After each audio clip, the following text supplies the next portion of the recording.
Good evening. Welcome back to Horse Center, your daily dose of horse racing news and personalities. And we go from one Hall of Fame jockey to another, just a parade of Hall of Famers. Tonight, we're joined by Tony Black. Tony, how are you tonight? Really doing well. You know, this retirement isn't too bad, especially because I don't absolutely retire. I go to the track when the weather's good on a daily basis, and believe it or not, this 70-year-old still gets on horses. I believe it. Speaking of 70-year-olds getting on horses, there's a couple of things that I looked at your record. You're 6 races, I think, shy of 34,000 mounts, I think it is. I'll tell And you right now, wait a minute. What's that and say? and 30, you're 6 short of 34,000. Yeah. And then 876, and I wrote a few after that because I was 5,200, and I think I won 5,212. I'm going to win one more. But if you win one more now, right? Right. So 6 more races, you get to 34,000. If you win one more now, I believe that would make you the oldest jockey to ever win a race. So those 6 races and that one more, is that on Tony Black's itinerary? It's what you call a personal goal. I am going to win a race at the age. I turned 70 this year. I wanted to do it this year. And I thought to myself, you know what? The weather is kind of messy right now. Come next year, I'm going to be going back out to the track when this pandemic settles down and when the weather gets good. No, this year, I'm going to go back to the track. Mm-hmm. And I will win a race this year. And hopefully before September, when I turn 71, I will win a race this year. Absolutely. I absolutely love that sort of confidence. No question about it. There's a saying when you come out of Notre Dame football, when you go by it, it says those who say they can and those who say they can't are both usually right. Yeah, the ones that say they can, I really preach to all the kids that I have contact with. The word can't isn't something that you should use regularly. Use can. You can do it. You will do it. And like I said, I'll win a race at the age of 70, and it will be this year. Absolutely. Well, we're looking forward to. So when you win that race at 70, you have to come on our show the very next day, and you got to give us like a shout out in the winner's circle. I saw the last time you came back and you won. You took a little time off your first race back. You jumped off the horse probably about 6 feet in the air and came back down. So this time you got to stand on the horse and do a backflip off of it. What do you think? Well, when you see me land, I do what a Frank Dettori dismount, where I lunge up into the air and I come down. But I added something to that. I do a split. I do an absolute Frank Travolta split at the end. I thought you were going to go with James Brown. Well, when I land and then I hit the split, people think that's my signature dismount. And it is. And I will do it on my next winner, which will be this year. Absolutely. Shawn, can you do a split? No. A matter of fact, I'm sure Tony could jump off the horse a lot better than I can jump off the horse. I don't even think you can jump. I don't think you can jump on the horse, Shawn. John Travolta don't have nothing on me. Yeah.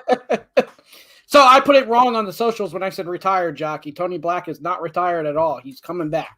You know, a lot of people kid me about that. They say, you've been saying retired, but I'm going to ride another race. So you said you've been doing that for about 3 or 4 years, and you've been riding another race. In fact, I won a race, I guess, in what was it? I think 2018 was the last one you won. Mm-hmm. Yeah, 2018 it was. And probably I definitely will win a race this year, 2022. And I'm thinking to myself, when I did finally ride my last race, I won my first race on June 15th, 1970. And it paid $106. Yeah, 106.40. So I want to win my last race, and that'll be bookends. I'll get bookends made. Stand by Me and whatever the name of the horse is that I ride, that's my last winner. And that'll be the bookends to almost 50 years in the saddle. So one of my questions was actually that great photo I've been putting on socials that Jeffrey Doyle caught of you coming out of the paddock with your head down and captured your thoughts on that last ride. What was exactly going through your head that last ride there? You know, I had talked myself into actually saying, I'm done after this. You know, I'm not going to ride anymore after this.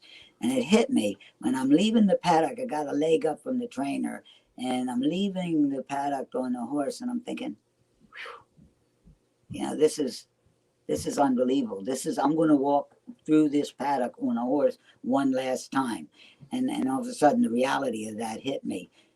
One last time. When you've done something all the years I've did it, and all of a sudden you come to the end and you say it's last, and you actually want to believe it's last. I believed it was last. And he caught my expression because it hit me hard right in the middle of the paddock. So what I'm thinking is, how do you end something on a horse's back and you really believe that you're ending it? But, a few months went past and I said, that ain't my last night.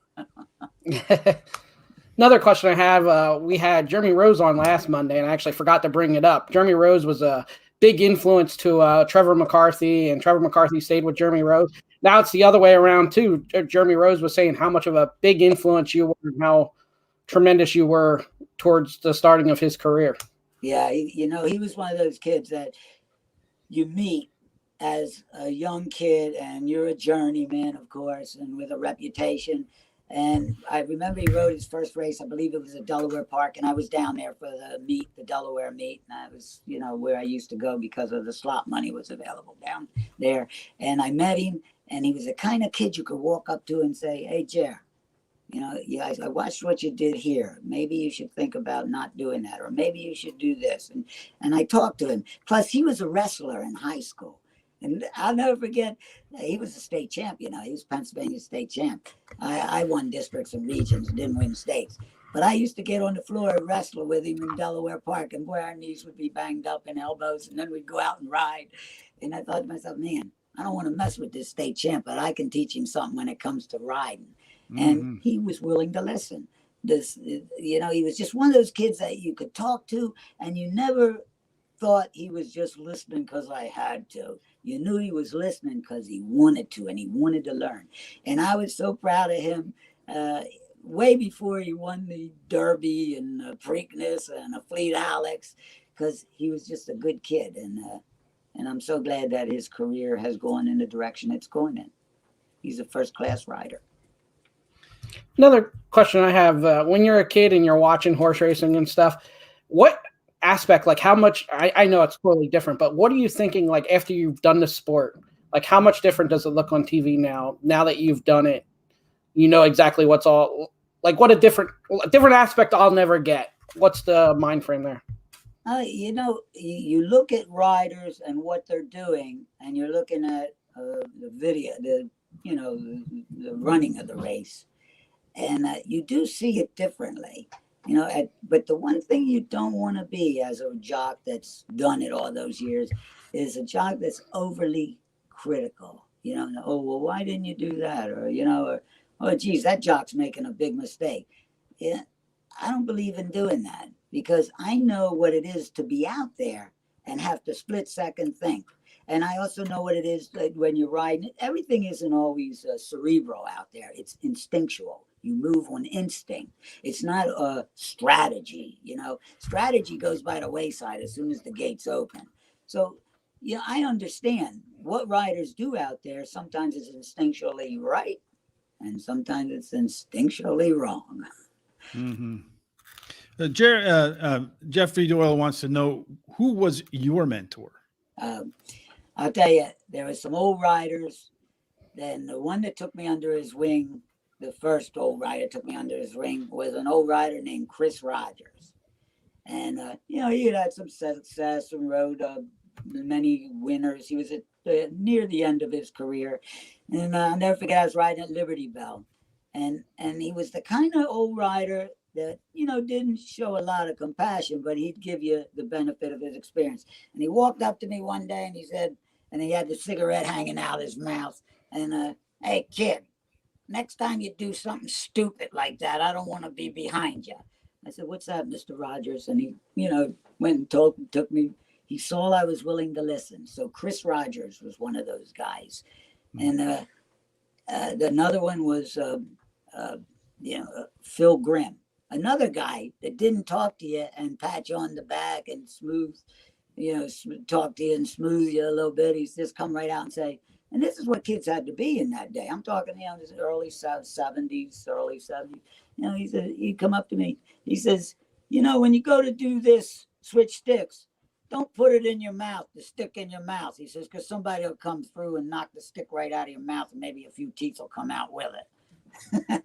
He says, this is how you switch sticks, through the reins. But, it was guys like that. And Walter Blum, a guy like that, speed rider.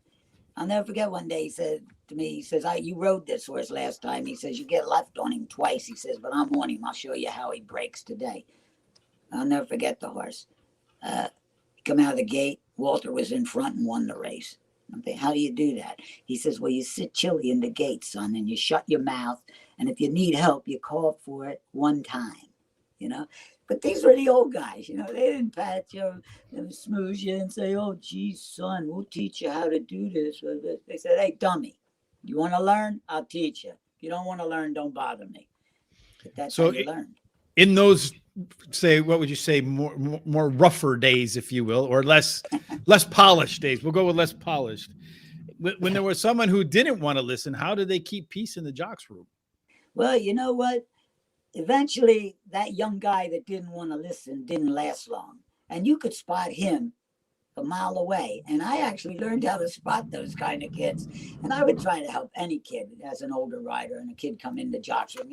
When Frankie Pennington came into jocks room, I'll never forget, Frankie was one of those kids, something wouldn't go right. He'd go in the corner and sulk. He'd put his head down and sulk. And I said, the more you put your head down and sulk, the more I'm going to break your balls.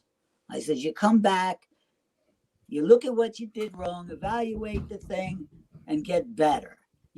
And I said, my favorite expression was to kids that messed up, learn from it, but get over it.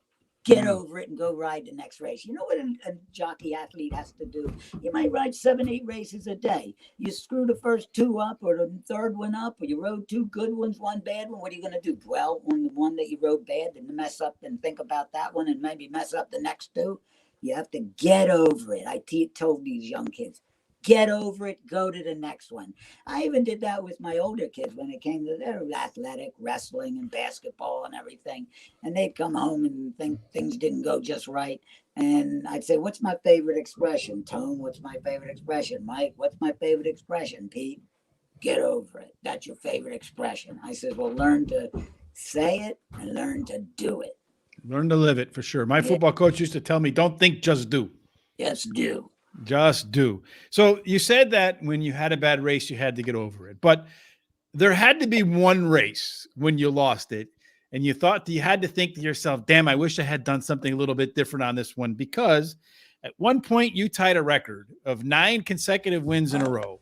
So that 10th win would have been the record. And I'm sure when you got off that horse on the 10th one, you thought to yourself, SOB, what could I have done differently? No, let me tell you the whole story. I didn't even know I was that the record was that big of a deal. I'm riding at 2 tracks. I'm riding at Parks or Keystone, whatever it was, Philadelphia Park during the day, Atlantic City at night. I wound up winning the 7th one, and the announcer called me. He says, Tone, you won this 7 consecutive races, because I know you won 2 at Parks, you won 3 here the next night, and you're on 4 tonight, and you won 2, that's 7. He said, if you win 8, I think you're doing something. Keith Jones was the announcer. Yeah, it was, no. Larry Letterman was the announcer. That's who it was, Larry Letterman. So I win the next one, and that was the 8th one, right? He says, Tone, the 9th one will tie a record. I just looked it up. I go out to ride the 9th one, and here we're coming down the stretch, and Steve Kapanis comes past me at the 8th pole, and they talk about positive thinking. I thought, oh, man, I want to win this 9th one. I got after this horse, and don't you know, it come to the wire, and I laid a head back on Steve Capano, and that was 9 consecutive. So I'm thinking, man, this is really something. I didn't think it was biggest deal in my career, but it was really something. So now I go to the track the next morning, right? Mm-hmm. I'm on a horse in the 1st or 2nd race. Phil Aristone comes to the jocks room. Well, first he calls me. He says, take off that horse you're on in the 1st or whatever race it was. He says, you won 9. He says, my horse will win this race. And the horse's name was Can of Gold. I don't remember the name of the horse that I was on. I said, I can't take off this guy's horse. I said, you know, it looks bad to the trainer. And I ride a lot of horse for the guy. He says, I'll talk to him. I said, well, the stewards ain't going to let me do it anyway. I said, you know, they're not going to let me take off a horse that I'm named on in the program to ride another horse in the program because it's your horse because you think he'll win. He says, Tone, the horse will win. Can of Gold will win the race. I says, the record wasn't set in that spirit and I can't do it. The stewards even said, we'll let you do it. And I said, I'm not going to do it. I said, the record wasn't set. I was so stupid at the time. Really, I look back and I said, how stupid were you? Well, Can of Gold just galloped and I finished up the racetrack. And I thought to myself, no big deal. You know, it's a big deal. You know when it's a big deal? When now. Yes, absolutely. That record was set in 1931. I tied it in 1993, was it? And I could have broke it. It would have been a big deal now. Oh, hell yeah. You would have been the Joe DiMaggio of horse racing. But you know what else I said? I won 9 consecutive. Now I'll win 9 consecutive in the 10th one somewhere's down the road. No, it don't work like that. No, you got to take it when you get it. My son and I were talking about when the Cubs finally won the World Series here, and they made some trades and they traded away some good players to bring in Aroldis Chapman to be a closer. He was like, they shouldn't trade this player away. They shouldn't trade that player away. I'm like, son, when you have a chance to put your foot on the throat, you put your foot on the throat. That's it. Yeah. Because you never know when you're going to get another chance. I look at that record and I read about it in the Guinness, because Guinness book, somebody gave me a Guinness book of records. And I'm thinking, well, would have been nice to say that it was 10 consecutive and I broke that 1931. It was the guy, Ed Richards. I think the guy who set the record said it at Marlboro Racetrack. I did it in 2 days. I think he did it in 3. Richards was his name, I believe. I forget. I can't look back at things like that. Well, I mean, a tie for the, I mean, just to have your name in the Guinness Book of World Records. So Jordan wants to know, what was your worst injury riding and did it affect your confidence or riding style afterwards? No, you know what riders do? And this, I'm going to tell you what, a bunch of injuries, but riders usually when they really love what they're doing, they get injured, right? They never think, man, I hope this don't happen again. You know what they think? How long is it going to take me to heal up so I can get back to doing what I want to do? You know, I mean, I got a plate in my collarbone. I got a plate and 15 screws in my shoulder. I got a plate in here in this arm. You know, I broke my pelvis. You name a bone, and I bet you I broke it. You know, between ankles, both sides of the feet. You know, these hands, these ain't pretty, are they? That's all right. But I don't even count fingers, nose, and toes and stuff like that as broken bones. You know, you name a bone, I broke it. One of the worst spills I was in is, I broke my L1, L2. That was nothing. That didn't even stop me from riding a couple of days. I broke my thoracic vertebrae. I broke the T5, 6, 7, 8, and 9. I went, when I'm in the doctor's looking at me, he says, the x-ray, he says, Tone. And I knew this doctor because he put more pins and screws than me, Dr. Avalon. He says, this is it, Tone. You will not ride again. You don't even have a T7. He says, and the only reason you're walking is when the bone shattered, it didn't penetrate the spinal cord. The bone like curved and just didn't penetrate, or you wouldn't be walking. He said, but, you know, and then my wife was sitting there at the time and she's got tears running down, you know, and she sees the big paychecks flying out the window. You know, that's why she was crying. That's crying for you. But anyway, so T7, it was a thoracic vertebrae, 5, 6, 7, 8, 9. And it was very painful. And I lived in a brace for quite a few months. And as soon as I could, I tell you what, and the doctor didn't know I was doing it, as soon as I could really get it erect and put some, you know, pressure, I had an inversion table, you know, a table that you hang by your feet. I started hanging by my feet slowly in the angle till I could hang straight up and down. Doctor didn't know I was doing this. He just said, you can't do that. First, he wanted to put a rod in my back. I says, we ain't putting no rod in my back.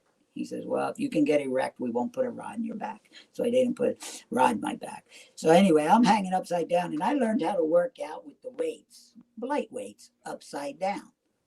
In fact, one night, Frankie Pennington come to the house and watched me do this. He says, Black, you are nuts. He says, I can't believe. I said, well, anything you can do working, standing up, you can do hanging by your feet, working upside down. I was riding in 6 months, and it wasn't the end of my career. That's the end of that story. But painful, yeah. But, that's just part of life. There's a lot of pain in life. You get through it if you don't let it beat you. No, you one foot in front of the other all the time. Right, Shawn? Exactly. Another question. Now that your career is almost done, not completely done. Well, got one more win in him, Shawn. One more win in him. Yep. What does Tony Black do nowadays? Well, I tell you, I've got a 14-year-old son that's a pleasure to be. He's the greatest kid in the world. But I have a 16-year-old daughter that I'm a primary caregiver for because she's severely mentally and physically disabled. And, she requires a lot of care. And I have a program that she goes to on certain days, and aids and therapy. And she keeps me busy. I thought to myself, man, if I could communicate with these horses all these years, this little girl that everybody says so mentally and physically disabled, she's a rocket scientist compared to some of these horses that I rode. So her and I have a way of communicating that works. And she's a good little girl, and she does all she can do. She's 16. But she keeps me busy. Plus, I do get out to the track. I like going out to the track and getting on horses. And then my 14-year-old son, he drags me to the gym at least 3 to 5 times a week. And we're in the gym. And he's just a really dedicated kid to athletics. I mean, he likes basketball. He wrestled good. Any sport that he took to, he did well. So he keeps me busy. Sounds like you're busy. We look forward absolutely to seeing you back on the track again, Shawn. Any final thoughts before we let Tony get back to his night? No, I think that's it. I really appreciate it. And we'll definitely have you on again because I'm sure you got a bunch more stories and we can cover a lot more ground here. We got a lot of stories. I don't even have to make any up. I lived them. Yeah, unquestionably you lived them. Don't have to make any stories up. I do a radio show with Steve Vick and Billy the Greek, and we always come up with different things that I've done and stories that I tell, and they get a kick out of it. And I says, guys, these are all true stories. They ain't made up. I'm sure they're all true. I have one quick question for you. When we had, and then we'll let you run. We had Chantel Sutherland on, and in the question and answer, she had said there was, and nowadays, as you kind of mentioned, things are a little bit different in terms of how things are. But when you came in off that, it was your first mount, I think you had said before, and you won that $106 horse on that June 15th night, and you walked into the jocks room with your first win. What was the tradition for winning your first race? Well, first off, never got back to the jocks room. They get you in the paddock. Then by the time, they get you with the nice things in the paddock, the shaving cream, the eggs, and, the dirt and all that. But then when you get in the jocks room, there's a tradition where they put shoe polish. And usually it's not shoe polish that washes off. It's dye. And they put this dye in places that, you don't want to be pulling your pants down in front of anybody for a few months. A few months? Oh, my Lord. That dye, this is the dye that they use to dye their boots. It actually stains the black dye. Well, that dye, with the places that they put it, if you pulled your pants down, would be very embarrassed to show anybody. So you didn't pull your pants down for a few weeks at least. So a lot of jockeys did not have any children thereafter, huh? For sure. Yeah. Well, we do appreciate your time. We look forward to having you back, Tony, to talk about some more great stories. Thanks once again. And like I said, when you get that next win and set the record for the oldest jockey to ever win a race, we want you to please come on this show first to talk about it. You got my word on that, and I'll let you know the day before that I'm riding. So I'll let you guys know. And if the horse doesn't win, we'll go and find another one until we win one. That's right. We'll blame it on the horse. Well, maybe we got to tell you loved that horse earlier today with Tyler Connor. Best. We got to hook you up with that horse. And that's my style. I love those horses go to the front, and the thing about what you can do, you can cost people, jockeys that are in the race, you can cost them ground by losing a little ground yourself. Always like carrying somebody a little bit out at the turn and drop in, leave them out there. There's ways of doing things like that, but I love those kind of horses, natural speed horses going long. I He saw ran Irad great. do exactly that earlier today Yeah, at even Gulfstream Park. yeah, He did exactly that. He came out, he pushed the two horse and out. then when you park them out there and they come back at you, like down the stretch, you kind of hedge them out a little bit, just a little bit. You hit left-handed a couple of times, hedge them out, and horses will come up to a horse that's hedging out, and they'll hesitate to go past them, and you'll be hedging them out, and they won't want to just burst on by you, you know. But there's things that you can do, but you have to do it within the rules and within the boundaries of what's acceptable. Fair spirit of competition. There was a race exactly like that with Irad today, where he won on a horse with a four horse almost got him on a Gulfstream on the wire because the two horse was coming up on the outside and was going to go by both of them. And he went out just like you described, went out, pushed him out a little bit. The horse paused when he got to his rear end. And then that almost cost him the race on the inside, though, but he was able to re-rally his horse and get it to the wire by that that's much. The one thing you always want to protect the inside when you're taking somebody to the outside, you know, because it's almost to a point of embarrassing if a horse gets through on you and wins the race. The old timers taught you that. You don't let somebody get through and beat you. If they're going to beat you, they're going to come around you. And if they come around you, you're going to park them a little bit. But don't always turn loose to the inside while you're parking that horse. Make sure you know who's maybe on the inside. There's a lot of things that riders do out there that, you know, can be explained to the public. And I would surely enjoy doing it one day. Well, let's do that one day. Let's sit down and talk about all these things that happen. So when we're watching, maybe what we can add to the problem is we don't have the rights to show races, but maybe we can get the rights to show a few races and then we can kind of go through them and you can explain to us what every jockey's doing so that when we are watching a race, we can look at it from a little different perspective. Just real quick, I can tell you a little story. When I had a reputation of doing things like you were just saying about carrying out, parking, you know, herding. I went to Chicago to ride for the summer one year. Before I even rode the first race there, the stewards called me in and they said, "We know how you ride. You'll be watching races if you ride like that at Arlington Park." I said, "Well, if I do something wrong, you know, I'm willing to take the days."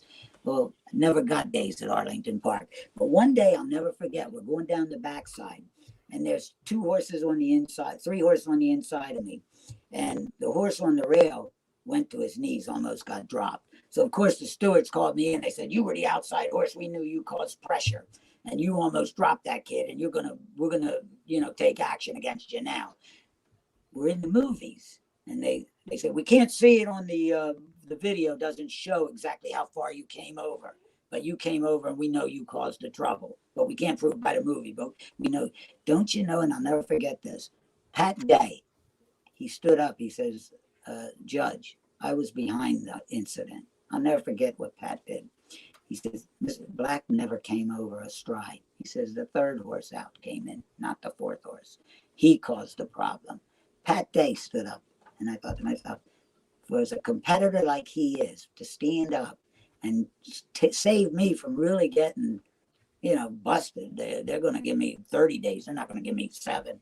And he says, "No, he did not cause the problem. That was the horse on the inside of him that caused the problem." What a class act. But that's the kind of stories I got to tell you guys. And there's plenty more where that comes from. Yeah, we certainly look forward to that for sure. I spent many a days out there betting on Pat Day. He was that jockey for me that if I bet him, I lost. And if I didn't bet on him, he won. So he probably would have paid me not to bet on him. Class act. Indeed, for sure. All right, Tony, thanks once again. Have a fantastic evening. And we're going to be in touch soon. I know it, for that win as a 70-year-old. I got a feeling. All right. Absolutely. Thank you. Have a great evening. Hey, take care. You guys have a good evening. Thanks a lot. Thank you. Bye-bye. I have a feeling we could have did that for hours on end. 24 hours. We could have went all. We could do a 24-hour marathon. We would be doing this, and Terry and I would be pressing that button to go live. I think that's how long we can. And you know, the great thing about it is it would never get boring. No, you know, it's funny because he talked about that race today.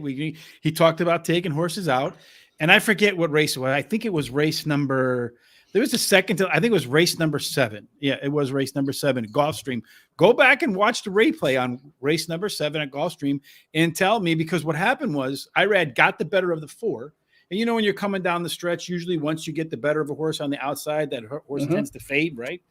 And then the 2-horse was coming like a truck. And it was like 12-1, 13-1. I was kind of hoping for it a little bit, but I was thinking, I really need Irad to win to qualify for that national handicapping contest. But if the 2-horse wins, I'm going to hit a fat. So if I make it to the next leg, I'm going to hit a fat pick 4. So you're kind of torn. You know what I'm saying, Shawn? And then you watch it, and Irad did that exact thing. He went out, and you could see he clearly got like in the vision or in that lane of that 2-horse.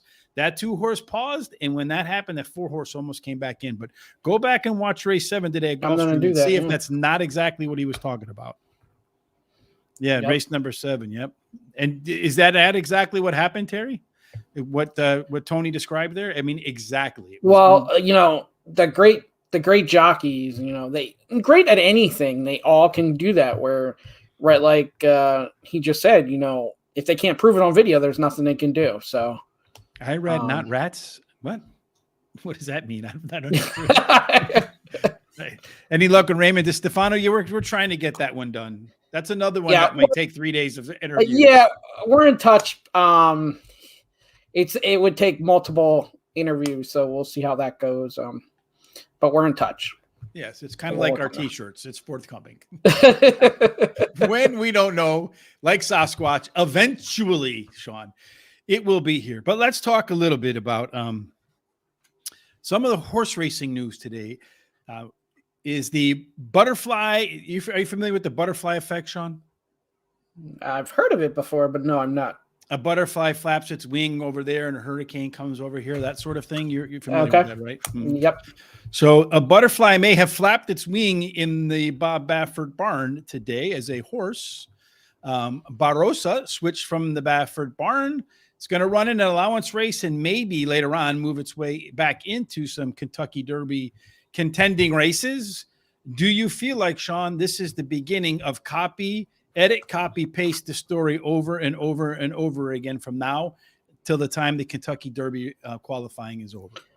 It could be. I mean, if you're going to do it, you got to do it now. I mean, if they're going to do it in the next 2-3 weeks, we're going to have new stories on it constantly because, I mean, we're getting closer and closer and closer. Or they just accept their fate and go, okay, we're not running in the Derby. We have this great horse. We're not running in the Derby. I mean, I was shocked I was shocked with the whole Corniche news that he's on the farm. Like, yeah, I didn't know that at all. So I think there's no way on the planet you're going to leave a horse out of winning the Kentucky Derby. You have a chance not because of winning the Derby, but if it wins the Derby, let's say you go on and win 2 out of 3, right? You got the Derby under your belt. Maybe you get the Preakness or the Belmont under your belt, or maybe you miss both those. You come back and you win the Breeders' Cup race.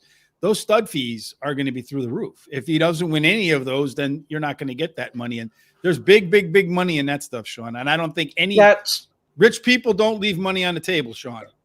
100% correct. And now that I think about it too, what you just said to Tony Black too. I mean, if an owner's got a horse that can win the Derby, he may not, if he's never won it before, he may never get a shot again. So yeah, you would have to. So it kind of fits perfectly what you were saying earlier too. You got to take your shot when you have it. So absolutely. Yeah. I mean, there's got to be a ruling or more of this to come. Should be happening pretty soon. Yeah, I think it'll be coming pretty soon, Shawn. This story to me is crazy. So you have the UC Davis equine director, who is the veterinarian, the head vet for California Horse Racing Board, gets outed, and they say he's been suspended and removed for alleged doping, and he's saying, no, it's the animal rights people got it out for me. They're making this stuff up. Horse racing sometimes, I think, is in itself a comedy movie. Don't you think? Yeah. You have people in Australia that go from baggage handlers to millionaires, right? I wonder how that happened. You have mafiosa types out in Ireland and stuff, doing things with horses that we read about that was in France, that you read about. That's movie type stuff as well. Laundering money, and they go from rags to riches and back to rags again. And now you have guys who are the head veterinarian, who people internally, supposedly from the animal rights, are making things up about them in 2022's cancel culture. What do you make of that story? Well, it'd be one of those, if you told me it was a story, it was a movie. Okay, yeah, it's a movie. It's fake. It's not possible, but here we are. It's possible and it happened. So now what the truth is, who knows? I Well, mean, that's it's like gonna. I everything mean, else. that's gonna be he said, I said, she said thing, right? Yeah. Get the And you know, I know we're not talking about this news, and I don't know if we'll talk about it tomorrow, but the guy for Mind That Bird, I believe it was, the trainer, there was something that came out today about him too. So that baggage to millionaire type deal. Oh yeah. You know, yeah. I didn't see that news, so maybe we'll talk about it tomorrow. Send me the article, yeah. and we'll talk. Well, Yeah, we're not going to be here tomorrow, Sean, so we won't be able to talk about it. We'll talk Okay, about we'll it talk on. about it next We'll talk about it on next Monday. Yeah. But I'm certain that one person who's talking about something, and this is we haven't had him on the show yet, but maybe we should bring him on the show soon. Wesley Ward. Did you read this article, Sean? Dude leaves his house. I saw this. I didn't get to read the whole article. So the guy leaves his house, right? And then he comes home and he's been robbed. I don't know if you've ever gone through that. I went through that once as a little kid. It's a kind of traumatic experience. We came home and the door was a little bit like open, and we're like, why is the door open? You know what I mean? It just feels off. And then we went in the house and everything was like thrown every which way, messed up, just like they just ransacked the joint. Like if it was an Airbnb party or something in our house. But then all the stuff was stolen. And I remember I was so sad because my mom had just bought me a watch, and I used to lose all my stuff. And she would tell me, if you lose this watch, you know, you're going to get punished. Right. So, and well, of course I lost it, but I didn't lose it. It got stolen. And in any case, Wesley Ward had all these trophies, some of them given to him by the Queen Elizabeth, by William and Kate, by royalty. These gold and silver trophies were worth over $100,000. And he said he had them in like a duffel bag locked in a closet. And somehow, some way, the people went to that duffel bag, found them, and then stole them. Now, this is not going to be something that's going to be easy to sell on eBay. No, you know, they'll have to street sell it, but you know, they'll figure out a way. I'm sure they had a plan. If they did it, they had a plan on what they were doing with it. I would say they had a plan, Sean. I would say that the person who took it, Wesley Ward knows that person, would be my guess. Because if they knew where to go to get these trophies, that's what you would call, it's like trading as a congressman, Sean. It's inside information. Absolutely. Now you're Sherlock Holmes. Sherlock Holmes. No, you're Sherlock Holmes. We know who you are, horse player X. At least Sean does anyway. We know who you are, and you're pretty close to home, my friend. At least that's what Sean says anyway. All right, Sean. Tomorrow night, we're going to have on Lafitte Pincay the third to talk a little bit about what it's like to be a sports broadcaster, growing up with a famous father who was another Hall of Fame jockey, won, I think, something like 9,530 races. That's a lot of races, Sean. Crazy, crazy amount of races. Almost as many as Mike Smith and Tony Black combined. Which is only just about insane, 1,000 right? off. Yeah. Mm-hmm. Just think about Russell Bays. He had like 13,000 of them. Yeah. And then he just got off a horse one day and said, "That's it." Yeah, and you can't. Nobody could really get in contact with him, so he would be a hard one to get on. Mm-hmm. Whereas Tony, he wants to get back on the horse at 70 years old and get. I really genuinely hope he gets that record, Sean, because you were one short. You could have ridden that other horse, and you could have been in the Guinness Book of World Record twice. You know what though? As much as he regrets it too, that talks about his character too. I mean, he wanted to stick to what he signed up for and wanted to do it the right way. So, I mean, tells you about his character too. Absolutely, 100% does.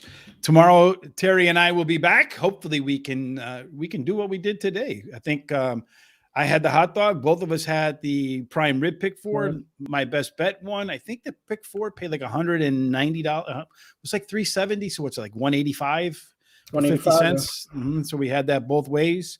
So it's a great day. And then Terry and I we decided we're going to try to go into these contests for the national handicapping tournament that the guy just won $750,000. Terry finished third. I finished 22nd. 22nd. Don't take two away from me, Sean. But I finished 22nd. So we both qualified for a Friday tournament that if we finish first or second, we've qualified for the tournament out in Las Vegas for next year. So Terry and I are both going to do it. Just like Tony Black said, it's not a matter of if we're going to do it. We are going to do it. You're going to see Terry and I. We're trying to convince Sean to join us. So everybody else, just start giving Sean crap on Facebook, Twitter, all of our social sites to get involved. So all of us can be out there next year representing horse racing today at the tournament. And then, like, I'll tell Sean, I'll give him like a thumb like this. I'm taking the one horse. Sean will go, I'm taking the 3 horse. And Terry will go, I'm taking the 4 horse. Don't start with that, because then it all will happen. It will really be under the microscope. Just kidding. I wouldn't do it like that. I would make some clicking noise or something. I'll make sure I go to the Pegasus. Yeah, so you get All right, Shawn. So any update on our T-shirts? I don't think yet, right? No updates, no. All right. They Well, should be coming soon. I mean, one of these days we're going to be going to bed or waking up, and it's going to be released. And it'll be less than a minute. I will put that out there on social. Yes, indeed, because I'm looking. I want to get these on. I want to wear them on the show, Shawn, because like I said, I've been looking for them, haven't been able to find them. But like Sasquatch, they're elusive. Eventually, one day, they'll leave a footprint outside, and we'll say, yes, Sasquatch is real. Terry and I will be back tomorrow to do Aqueduct at 12 o'clock. Make sure you join us then. Tomorrow night at 9:30. Again, Lafitte Pinkay from NBC Sports and Fox Sports, where he covers horse racing. He'll join us. Friday, Tom and I will be doing Caulfield Racing for our Foreign Fridays, and then finally get a little bit of break on Sunday, Shawn. If you haven't done so yet, please subscribe on YouTube. We're about 70 away from 1,000, so thank you for helping us close in on our goal. And to follow along with Shawn and bother him about getting involved in these horse racing contests, please like us on Facebook and Twitter at Horse Racing Today. Well, just Horse Racing Today with the number 2. And the horseracingtoday.net is the website.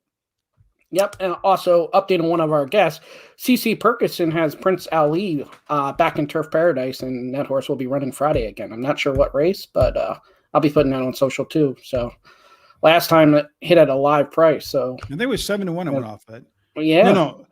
No, it went down. 4-1. Yes. Well, it went down. It was bet really heavily after she was on the show. So yes, we got out. We impacted the odds. She's in town again. She went with the horse again, and but does she have the red pants, Shawn? I will confirm that. I'm sure she does. You know, if she has the red pants, if she didn't come with the red pants, I'm not playing him. Okay, we'll confirm that. All right. So the red pants, Prince Ali is a play. No red pants, Prince Ali is not a play, Shawn. That's my handicapping angle today. And that's why you will end up in the national championship tournament next year and win it. You damn straight. Hey, you better take that's the only reason you show up, brother. You better take red pants like CC Perkins. I'm going to wear them. I'll tell you, if I go there, I'll buy a pair of red pants. They won't be as tight, but they'll be as red. How about that? Oh, it's a good thing they won't be as tight. Yes, indeed. All right, Shawn, you have a fantastic night. Thanks for joining us, everybody. As always, we hope that you win all your photos. Absolutely. You're just wonderful, Shawn. Thanks. Have a great night. We'll see everybody tomorrow.